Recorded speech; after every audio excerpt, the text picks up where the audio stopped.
প্লেনত উঠা নাই। যেতিয়া প্লেনত বহিছোঁ, ফিটাটো মাৰি বহিছোঁ, সেইখন প্লেনত 450টা ছিট আছে। যেতিয়া ষ্টাৰ্ট কৰিছে তেতিয়া ফৰেনাৰবোৰ দেখিছোঁ তে ইণ্টাৰনেশ্যনেল প্লেনত বহুত ৱাইনছ খাবলৈ পায়। মোৰ মনটো ভয়টো গুচাবৰ কাৰণে মই কলিকতাৰ পৰা আৰবৰ দহালৈ 3 বটল, আৰবৰ দহাৰ পৰা ছুইজাৰলেণ্ড জেনিভালৈ 2 বটল খাই যেনে তেনে ফ্ৰান্স পাইছোঁ। তেতিয়া যিটো কলিতা গৈছিল তেতিয়া তাক কৈছোঁ, চা গছে মোক কাপোৰ পিন্ধাইছিল। প্ৰান্তৰ পৰা অহা শিক্ষাবিদ গণ্যমান্য ব্যক্তিসকল, মই যিবোৰ কাম কৰিছোঁ, ধৰ্ম, ৰাজনীতি, অৰ্থনীতি আমাৰ এটাই ওপৰত প্ৰকৃতি। সেইদৰে ৰাজনীতি, অৰ্থনীতি, ধৰ্মনীতি আধাৰত মই প্ৰকৃতিৰ কাম কৰিছোঁ। মই সূৰ্য ফুটা দেশৰ পৰা সূৰ্য পৰা দেশলৈ যি গৈ দেখিলোঁ, ধৰিত্ৰীয়াই পানী লগা জ্বৰ হৈছে। যেতিয়া সম্পূৰ্ণ জ্বৰ হ'ব, আমি প্ৰাণী জগত পৃথিৱীৰ পৰা বিদায় মাগিব লাগিব। সেয়েলৈ গুচি আহিছে। সেয়ে মই মোৰ যিখন হাবি কৰিছোঁ, বহু হিষ্ট্ৰিকেল এৰিয়া, ভাৰতৰ অন্তিমখন যুদ্ধ, অসমৰ শেষ পৰাজয়, ব্ৰিটিছ আৰু মানৰ তয়াময়া ৰণ, সেই বৰগোপত হৈছিল। তাত মগৰখুটি নামৰ ঠাইত 1826 খ্ৰীষ্টাব্দৰ 24 ফেব্ৰুৱাৰী না বৰ্তমান নৰ্থ ইষ্ট, সেইদিনা এটাই অসম আছিল, সেইদিনা ব্ৰিটিছৰ অধীনলৈ গৈছিল। ভাৰতবৰ্ষত ব্ৰিটিছে 200 বছৰ ৰাজত্ব কৰিছিল, উত্তৰ পূৰ্বাঞ্চলত 125 বছৰে কৰিছিল। আৰু মই ককিলামুখ বৰগোপতে জন্ম, মগৰখুটি পাৰতে, তাতে সৰুৰে পৰা দেখিছিলোঁ ব্ৰিটিছৰ দিনৰ জাহাজ ঘাট, ঢাকা হৈ কলিকতা হৈ বস্তু অনা নিয়া কৰে। ককিলামুখ বৰগোপতে বস্তুবোৰ উঠায় আৰু উজনি অসমৰ প্ৰথম ৰেল ষ্টেচন যোৰহাট জেপিয়াৰটো আছিল, তাতে বস্তুবোৰ থৈছিল আৰু তাৰ পৰাই বস্তুবোৰ আপাৰ আছামটো ডিষ্ট্ৰিবিউশ্যন। দুৰ্ভাগ্যবশতঃ 1965 চনৰ পৰা 1970 চনৰ ভিতৰত 10 কিলোমিটাৰ যদি ব্ৰহ্মপুত্ৰত জাহ গ'ল, যাৰ বিনিময়ত মানুহবিলাক চেডেল বেলি হৈ গুচি গ'ল। মই গ'লোঁ যোৰহাট জজ কোৰ্টৰ পেছকাৰ অনিল বৰঠাকুৰৰ ঘৰত থাকি দিছৈকাক ব্ৰাহ্মণ গাঁৱত 90 নং বালিগাঁও প্ৰাথমিক বিদ্যালয়ত 3য় শ্ৰেণীৰ পৰা পঢ়িছিলোঁ। য'ত পঢ়িছিলোঁ তাত এজন বিজ্ঞানী আছিল, কৃষি বিজ্ঞানী হ'লেও তেওঁ বোটানিকেলৰ আছিল। আমাক 3য় শ্ৰেণীৰ পৰা শিকাইছিল, গছ পুলি ৰুলেই নহ'ব, গছ পুলি ৰুই প্ৰতিপালন কৰি ডাঙৰ দীঘল কৰা, গছৰ গুণাগুণ, গছৰ নাম জানিব লাগে, হাতে কামে কৰি দেখুৱাইছিল। আৰু তেতিয়া মোক পাণ পুলি ৰুবলৈ দিয়ে। পাণ পুলিটো চবৰ হাতত নহয়, আগতে ডাকৰ বাচনত আছে। একে আহিনে ধান, 3 খাওনে পাণ, 3টা খাওনলৈহে ছিঙিব পাৰে। কিন্তু মোৰটো উল্টা হৈ গৈছিল যে একেটা খাওনত ছিঙি খাব পৰাৰ কাৰণে সেইজন বিজ্ঞানীয়ে এদিন স্কুললৈ যাওঁতে মোক মাতিলে, তই এইফালে আছোন, তোৰ হাতটো চাওঁ। হাতটো চাই মোক তেতিয়া কৈছিল, তই এইটো কামকে কৰিবি, এদিন পৃথিৱীৰ আদৰ্শবান হবি। এইবোৰ কৰোঁতে চাবি কুকুৰে বকি থাকিব, হাতীয়ে ঘূৰি নাচায়, তোৰ কামটোহে তই কৰিবি। তেনেকুৱা উৎসাহ উদ্দীপনা সৰুৰে পৰা দিয়া হৈছিল। আৰু তেতিয়া দেখিছিলোঁ 79ত যেতিয়া প্ৰলয়ংকী বানপানী আহিছিল চীন দেশৰ পৰা, অৰুণাচল প্ৰদেশৰ পৰা, সেই 10 কিলোমিটাৰ যি খহাই লৈ গ'ল, সেইবোৰ দমদমীয়া বালিত ৰূপান্তৰিত হ'ল। সেই বালিত সেই জাবৰবোৰ লাগি ধৰিছিল। লাগি ধৰোঁতে তাত শতাধিক সাপ আহিছিল। তেতিয়া আগত জেঠ মাহত 12 খৰ মাৰে, সেই বছৰ 23 খৰ মাৰিছিল, যাৰ বালিৰ উত্তাপত তাত শতাধিক সাপৰ মৃত্যু হৈছিল। সেই সাপৰ মৃত্যুৰ বেদনাত সেই আবিকণ মই গঢ়িছোঁ। আৰু তেতিয়া মোৰ 13-14 বছৰ বয়স হৈছিল। তেতিয়া 5 কিলোমিটাৰ আঁতৰত দেউৰী আইতা ককাহঁতৰ গুৰিলৈ গ'লোঁ। তেওঁলোকক সুধিলোঁ, এই যে সাপবোৰ মৰিল, সাপ নমৰা কিবা ব্যৱস্থা আছেনে? তেতিয়া তেওঁলোকে কৈছিল, বিশ্বৰ আটাইতকৈ ওখ ঘাঁহটো ৰুবলৈ কৈছে, তেতিয়া মই বুজি পোৱা নাই বিশ্বৰ আটাইতকৈ ওখ ঘাঁহটো কি। তেতিয়া তেওঁলোকে বুজাই কৈছিল বিশ্বৰ আটাইতকৈ ওখ ঘাঁহটো হ'ল বাঁহ। বাঁহ ৰুলে ছাঁ হ'ব, ছাঁ হ'লে সাপ নমৰিব আৰু তই গছ পুলি ৰুই গৈ থাক। তেওঁলোকে 50টা বাঁহৰ মূৰা 25টা বাঁহ দিছিল। সাপ মৰা ঠাইতে 50টা মাটি কলহ কিনি আনি ঘেৰি লৈ ফুটা কৰি 5 দিনৰ মূৰে মূৰে পানী দি বাঁহ লহপহকৈ গজিছিল আৰু যিবোৰ গুটি আহিছিল সেইবোৰ গজালি ওলাবলৈ ধৰিল আৰু গছ পুলি ৰুওঁতে 30 বছৰত 550 হেক্টৰ গ্ৰীণ হৈ গ'ল, সেউজীয়া হৈ গ'ল। তাত শতাধিক হৰিণ আহিল। হৰিণ অহাৰ লগে লগে ঢেকীয়াপতীয়া বাঘ আহিল, বিলুপ্ত পৰ্যায়ৰ শগুন আহিল, গড় আহিল আৰু হাতী আহিল। আৰু এতিয়া ভাৰতৰ তাত শতকৰা 80% চৰাই তাত পায়। তেতিয়া মই তাত সেইবোৰ কৰি থাকোঁতে হাতী আহোঁতে বহুত দুৰ্যোগৰ সন্মুখীন হৈছিলোঁ। মানুহে মোক দেখিব নোৱাৰা হ'ল।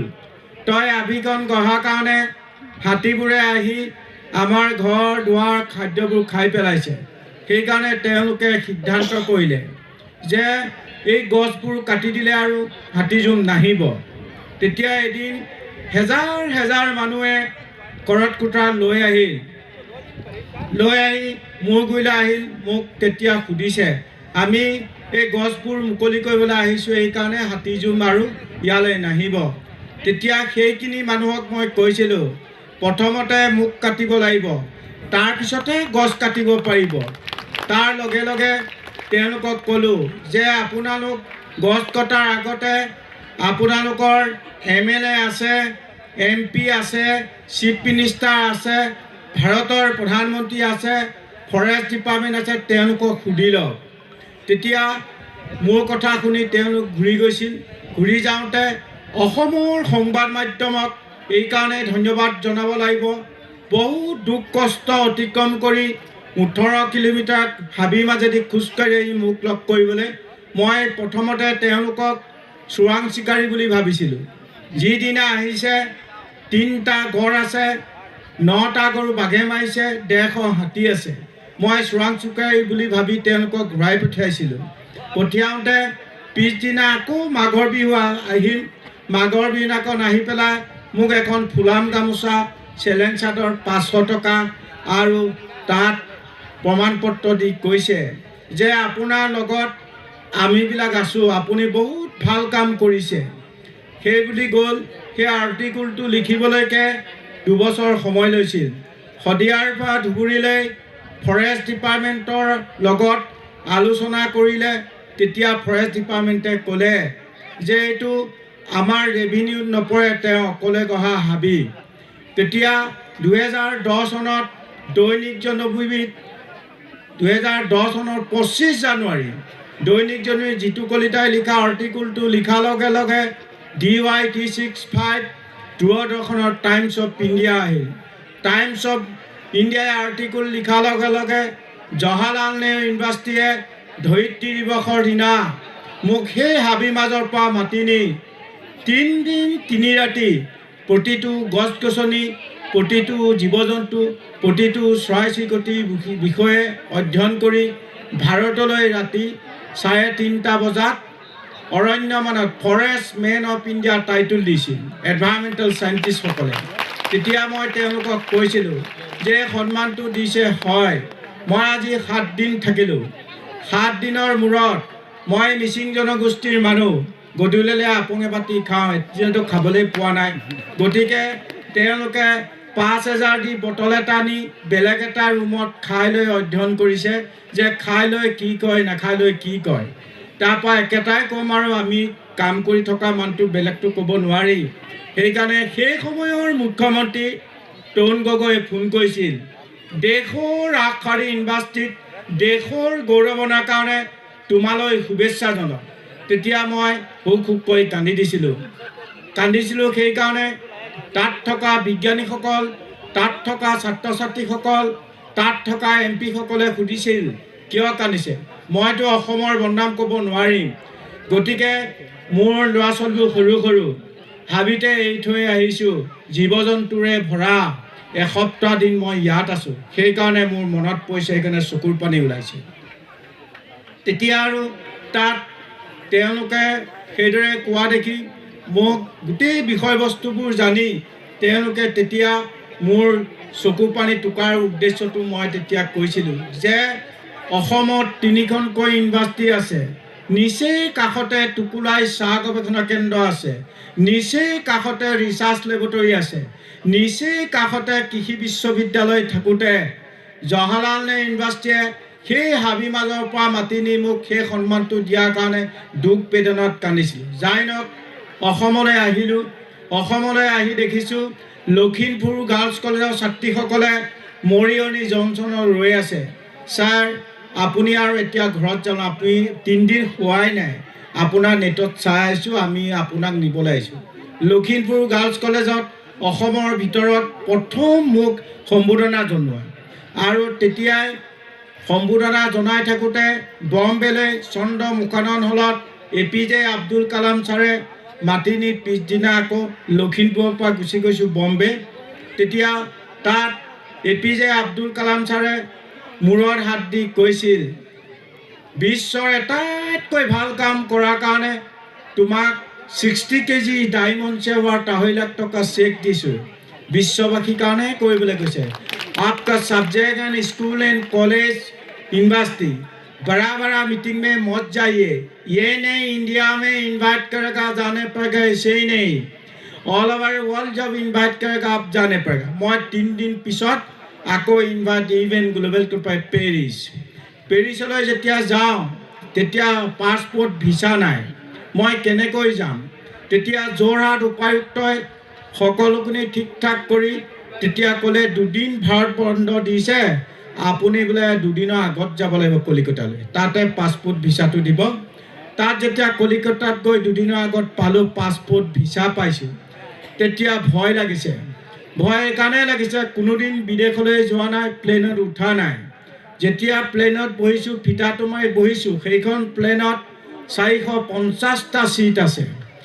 যেতিয়া ষ্টাৰ্ট কৰিছে তেতিয়া ফৰেনাৰবোৰ দেখিছোঁ তে ইণ্টাৰনেশ্যনেল প্লেনত বহুত ৱাইনছ খাবলৈ পায়। মোৰ মনটো ভয়টো গুচাবৰ কাৰণে মই কলিকতাৰ পৰা আৰবৰ দহালৈ 3 বটল, আৰবৰ দহাৰ পৰা ছুইজাৰলেণ্ড জেনিভালৈ 2 বটল খাই যেনে তেনে ফ্ৰান্স পাইছোঁ। তেতিয়া যিটো কলিতা গৈছিল তেতিয়া তাক কৈছোঁ, চা গছে মোক কাপোৰ পিন্ধাইছে, চৰাই 7 সাগৰ 13 নদী পাৰ কৰি সূৰ্য উঠা দেশৰ পৰা সূৰ্য পোৱা দেশলৈ আনিছে, অন্যটো অনা নাই। তাৰপিছতে পিছদিনাখন যেতিয়া ইভেন 195খন দেশৰ বিজ্ঞানীসকলে ঘোষণা কৰিলে যে গছৰ অবিহনে পৃথিৱীক কোনেও বচাব নোৱাৰে, সমগ্ৰ বিশ্বই ধ্বংস কৰাৰ বিনিময়ত এজন মানুহে সৃষ্টি কৰাৰ কাৰণে তাত বিশ্বৰ সেইখন কিতাপত আৰু এজোপা গছ পুলি ৰুবলৈ মাতি লৈ গৈছিলে।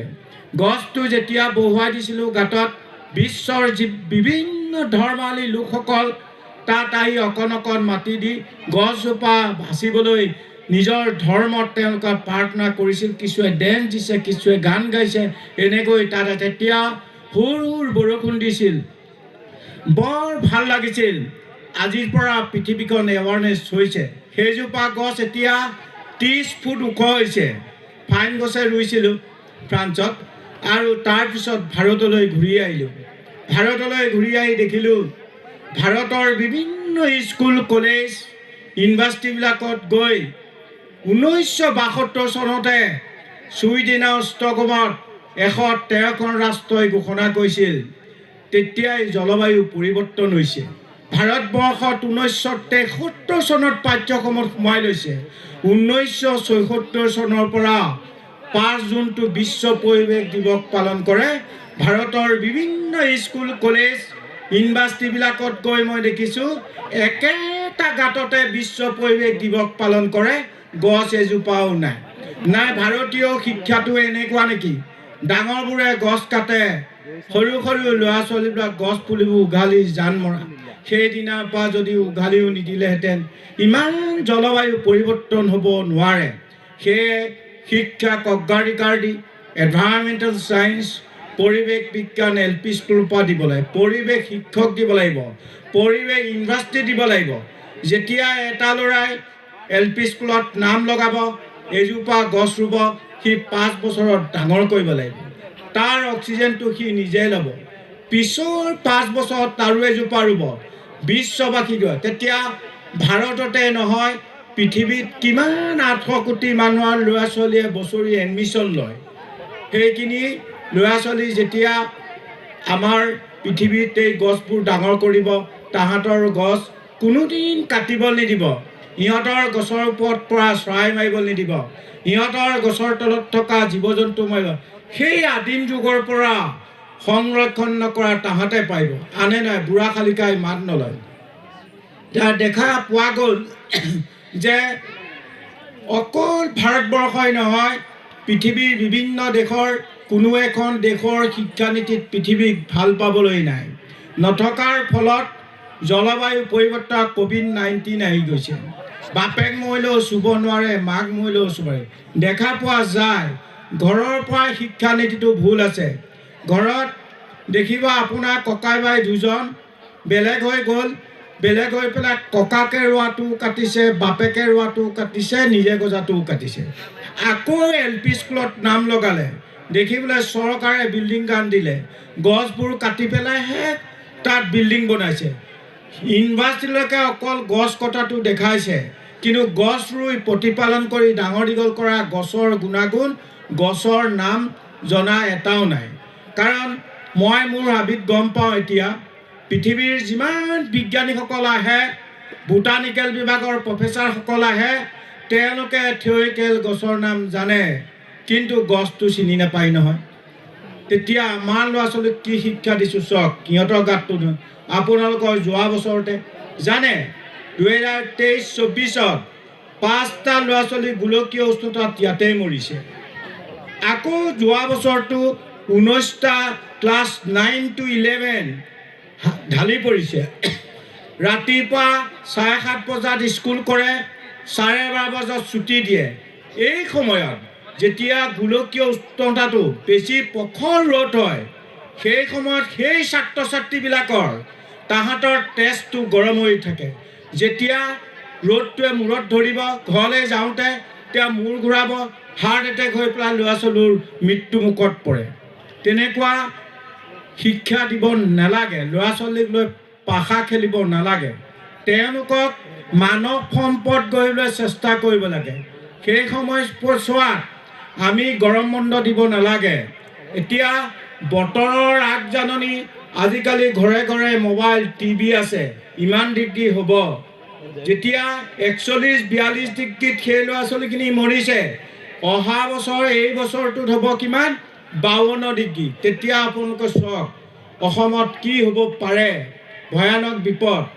সেইকাৰণে আমি ভাবোঁ এই জলবায়ুটোত কেনেকৈ কি নিয়ন্ত্ৰণাধীন কৰিব পাৰি, শিক্ষাৰ ক্ষেত্ৰত ইহঁতক মানৱ সম্পদ গঢ়াত, সেয়ে তেওঁলোকৰ নীতি নিয়ম চাই বতৰৰ আগজাননী দি পেলাই তেওঁলোকে স্কুল বন্ধ বা ঘৰত মাক বাপেকে চাব লাগে, এই সময়ত পঠিয়াব লাগে নালাগে। আপোনালোকেও এতিয়া বয়সস্থ হ'লেও সেই সময়ত সেই ষ্টেজত তেজ কেনেকুৱা আছিল তেতিয়া